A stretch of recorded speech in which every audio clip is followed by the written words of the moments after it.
So The Young Dinosaur is the second Disney Pixar film this year and is about a young dinosaur that gets separated from his family and has to find his way home.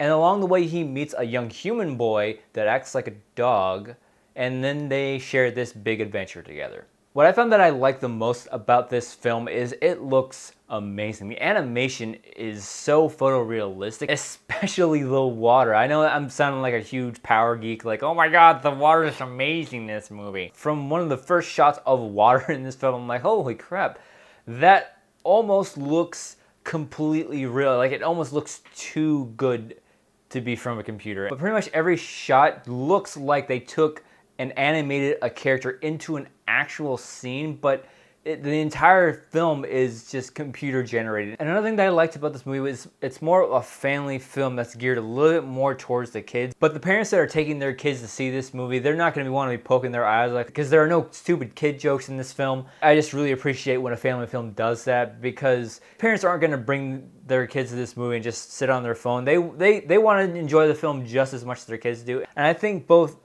parents and their children will enjoy this film. There are a couple of things that happen and things that are said in this movie that I was kind of surprised that that happened. There's this one thing that happens with a big giant bug that I'm like, oh my god, I can't believe they showed that. Normally when I go see movies like this that are more geared towards the younger crowds, I always come out thinking like, is this something that I would bring my theoretical kids to? Because things I'm constantly looking for in Pixar films or just other animated children's movies is what kind of messages are they sending, what kind of themes are they exploring.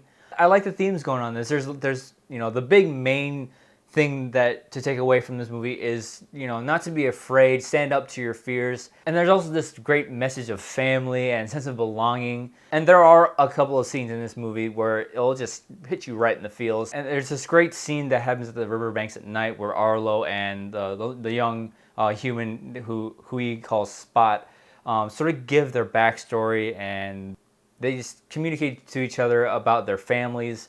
And it's just, I don't want to spoil anything. It's a big spoiler if I say any more.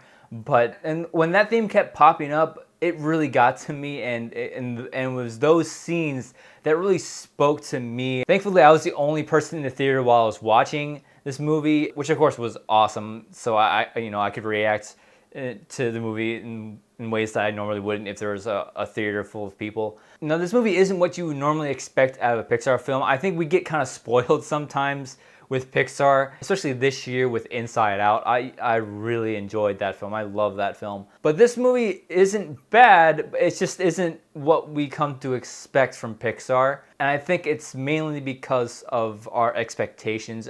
We always expect Pixar to just knock it out of the park every time, and this movie doesn't do that, but it's still a really enjoyable movie. But then there are a couple things that are kind of a misstep. As a whole, the movie seems a little scattered all over the place. It doesn't feel like a really cohesive movie. It just feels like it's going from one spot to another. And when it finally gets to a point in the movie when he meets the T-Rexes, I really wish I would have saw more of these characters. That's where the movie really hits hard with his messages about family and standing up to your fears. I think I would have enjoyed it more had he bumped into these characters earlier and he sort of goes on a journey with the T-Rexes. I think it would have made for a more interesting character arc had he learned his lessons through these dinosaurs who normally in movies end up being the villain. And I think that's a great take to have T-Rexes be friends with a dinosaur that they would normally eat. But despite all of that, this still is a good movie. If you have kids, they're gonna enjoy this film. They're gonna have a great time with this movie. But is it one of the best things to come out of Pixar? I don't think so. So I have to give The Good Dinosaur a good game. Whether you're a small business owner like me or just want to get your name out there with a great website, Domain.com has plenty of resources to find the best domain for you. And I can help you save a couple bucks too. Just go to the link here and use the coupon code AFFNEW and save 15% on your new domain. And remember, when you think domain names, think Domain.com. So, The Good Dinosaur, have you seen it? What did you think about it? Leave a comment below, tell me your thoughts. Hit that like button below, help me out. And if you haven't already, subscribe. And as always, thank you so much for watching. If you like this, you can click right here and see more videos. Bye, Andrew.